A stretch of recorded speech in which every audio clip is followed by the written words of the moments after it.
Since last year, I can't stop thinking about assholes. About a year ago, I was at a lunch date with a colleague of mine. We were both teaching management at two different universities.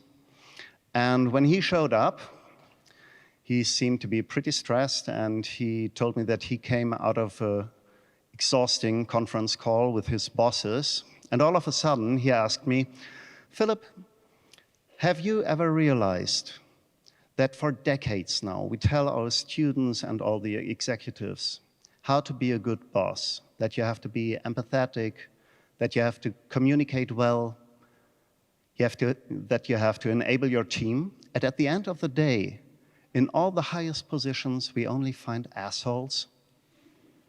And I was shocked, and I wanted to disagree. But something in my head said, yes, he's right. And since this lunch date, I couldn't stop thinking about assholes. And I'm working as an executive coach as well. And there are many asshole stories in the stories of my clients. And so I wondered if my colleague was right. So I started researching. And I was pretty surprised to find two books about assholes, academic books from two professors from the United States. And I wanted to know if there is a definition of an asshole. So I looked in the first book from Robert Sutton. He's a Stanford professor, and he wrote, "An asshole," I'm sorry, I have to read that, "an asshole is somebody who oppresses, degrades, and abuses other people and have a higher power than those who he oppresses." And the other definition I found, that's from Aaron James, a professor for philosophy. He writes, "An asshole is somebody who systematically allows him more than others, driven by a sense of entitlement, and who is totally immune to objection." And I'm pretty sure every one of us in this room knows an asshole, right? Somebody who fits in these definitions. So the next thing, I wanted to find out whether there are numbers about assholes. And that turned out to be quite difficult, because obviously there are no studies about assholes and asshole behavior. But while researching, I found out that there are scientists in the fields of work and organizational behavior who try to find evidence for a term called bullying. You may have heard about that, bullying. For example, they ask persons, "Do you frequently feel unjustly criticized, hassled, or shown up in front of others or co-workers?" Which is pretty asshole behavior, I think. And very important is the temporal component. How often does it appear? So they ask, and how often did it occur, for example, in the last 6 months? And I found studies, and they were shocking to me. For example, I found a study from 2017 from the US Workplace Bullying Institute. And they have asked about 2,000 people, and they found out that 19% of all Americans have been bullied at their workplace. 19%. That's almost 1 out of 5. That's shocking, I think. I found other studies, and I had to realize that the numbers vary immensely. I found older studies from Great Britain. They show numbers of only 1.4%, up to 48% in Turkey. So I have learned that this has a lot to do with a methodological approach. So obviously, asshole behavior has not been internationally standardized so far. But I wondered, why do people show an asshole behavior? And researching this, I came across the term of narcissism, Narzissmus in German. So we all have traits of narcissism, but just to a very special extent, luckily. And real narcissists are terrible people, as I've heard. They are defined with arrogance, self-absorption, entitlement, hostility, and a lack of empathy. And this specific lack of empathy brings them to exploit and to abuse people around them. So there are also studies that show that real narcissists strive into higher positions because they want to be adored. So I'm not saying that every asshole boss is a narcissist, but I think we all know examples of people in politics or in business who are narcissists. At least psychotherapists say so. So, interestingly, narcissists are very close to psychopaths. Except the psychopaths do not have this impulse for adoration. That's the only difference, as I've learned. And I've learned one other thing about one of my favorite emojis. This year, I think I use it in every second WhatsApp, and I found out that this sign just means to me and a bunch of other people, okay, good, or maybe excellent. But for example, in Russia, in great parts of Latin America, in Greece and in Turkey, this means asshole. So I stopped to use it, especially in conversations with our international students. So in private life, it's quite easy for us to live an asshole-free life. We just avoid the assholes. And that's different in business life, because in our business life, we can't choose our social environment. A short time after my study, after my research, I was assigned to conduct a workshop. A company hired me to train their employees across all hierarchical levels in good communication, whatever that means. So I wanted to find out what was wrong with their communication so far. So I decided to talk to every participant of that workshop beforehand. And I decided to start with the lowest hierarchy level. And when I talked to that person, and that person talked about his boss, it aroused my suspicion. That boss must be a real asshole. So, because he described his boss, that his boss is ignoring advice from the team and always pushing through decisions that no one understands.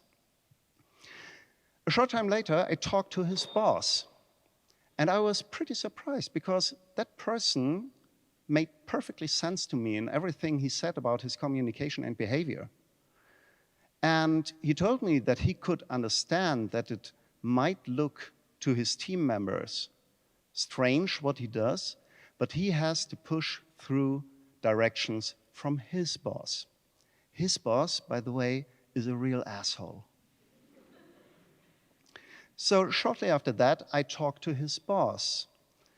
And he explained to me that he was responsible for the corporate conduct. So his job is to push through directions. And he is very sorry if not every employee can understand it, but those are strategic decisions and so on and so on. But that guy who's making these decisions, his boss, I should talk to him, and that's an asshole. Unfortunately, that was the person who hired me. And when I met with him, I told him very briefly and anonymously about my findings. He was not surprised at all, because he told me then that he's a victim of his shareholders, the people who own the company he's working for. And he explained to me that one day the shareholders say, that direction. Half a year later, they say, no, that direction. And his job is to push through these directives that he sometimes even don't understand himself, but he can't help his employees. So the picture became clear to me. What I saw was a ladder of assholes. Everyone thought that the person above him or her was an asshole. But those were seemingly assholes because those were decent persons, no real asshole behavior. The system in which they were working, that was the asshole. They were just victims. And so if you have an asshole boss, you may ask yourself if the boss of your boss is also an asshole. And if you find many assholes about many hierarchies, it might be that you have to deal with just a ladder of assholes. And from a perspective of a coach, I can only advise you to try to understand the immanent rules of your company. Try to understand why people make some decisions. And you will find out that your boss is not really an asshole. And if you don't approve of these rules you are finding, I can only tell you, you better quit the company. Don't try to change the system, because way, way above you, there's always somebody whose job it is not to change the system. But then there are still the real assholes, as I call them. The people, you have heard the definitions, the real assholes. So I wondered, how does it come that those people can survive in a job environment? Why don't they fire those people? And the explanation is pretty simple, because these people are highly functional. Their behavior works. And not only for them, it works for the whole company. Because the damage they do is smaller than the good for the company they do. So, if you have an asshole boss, I have bad news for you, because your company probably has no interest in changing that, because your boss is functional. And there's one other thing. Real assholes have learned to let them seem irreplaceable. They withhold information, for example, so that the people in the company say, we cannot fire that person because too much information would go then. So one solution you could think about would be, well, we have to change the asshole, and everyone could be happy again, even the asshole. But it won't work, because the asshole has no reason to change, because everything works quite fine for him or her. No reason. So you can think maybe you can give it to your boss to change the asshole. But your boss, the boss of the asshole, is probably fully occupied with damage limitation. So next you could think, well, let's send the asshole to a leadership seminar. And I can tell you, I give leadership seminars, they don't work on assholes. They go straight through and learn some more tactics to hide their asshole behavior. Well, to change an asshole, you need a very long-lasting psychotherapy, I think, at least. The idea that you can change an asshole within a very short period of time only works in Hollywood. I'm sorry. So what now if you are having an asshole boss? I have a very simple understanding of management and leadership. Management is about putting the right people in the right place. And assholes are and will never be the right people. So the asshole has to leave the company, which means in your case, you have to get rid of your boss. That's not easy, but it can work, and I'm going to tell you how. So, first, you have to find the pattern in the asshole behavior, all the patterns. If, then. If my asshole boss doesn't meet the deadline, then he will blame another department, and so on. If, then. In the moment you can describe the asshole behavior, you can articulate it, and it's easier to tell it to other people. Because the second thing you have to do is you have to build coalitions. Find as many victims of your boss as possible. Because the more victims you find, the more you have to show to the right people how big the damage is that your asshole boss is doing to the company. Third, reach out high in your company, the highest you can get, because only in the highest hierarchies, there are the people who can fire your asshole boss. And there are many companies who have code of conduct, for example, or work council. Reach out to them. So the better you can describe the asshole behavior of your boss, the more victims you can show, the bigger your coalition is. And the more unemotional you can describe what has to become with the asshole, the more likely it is that people will listen to you. And probably almost everybody in your company has known it before, that there is an asshole. But you will be the first who is articulating it. And that is making the difference. Fourth, state your demands.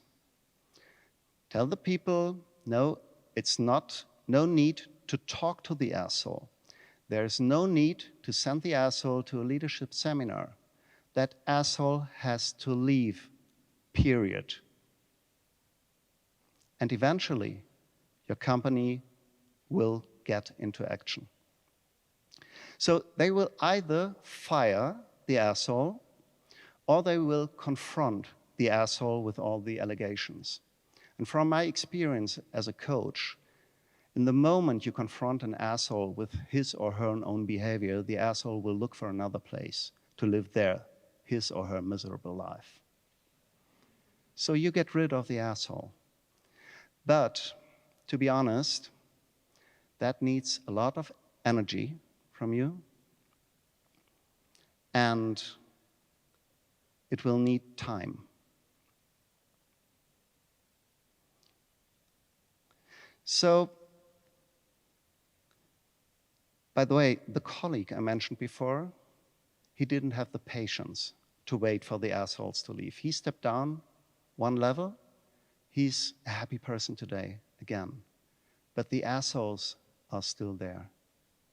So the next time when you run out of patience and your asshole boss comes to you, for example, because he has stolen one of your great ideas, and now he's trying to convince you that it has been his idea, calm down, smile to your boss, and say, "Boss, I love your idea. I think it's really excellent." Thank you.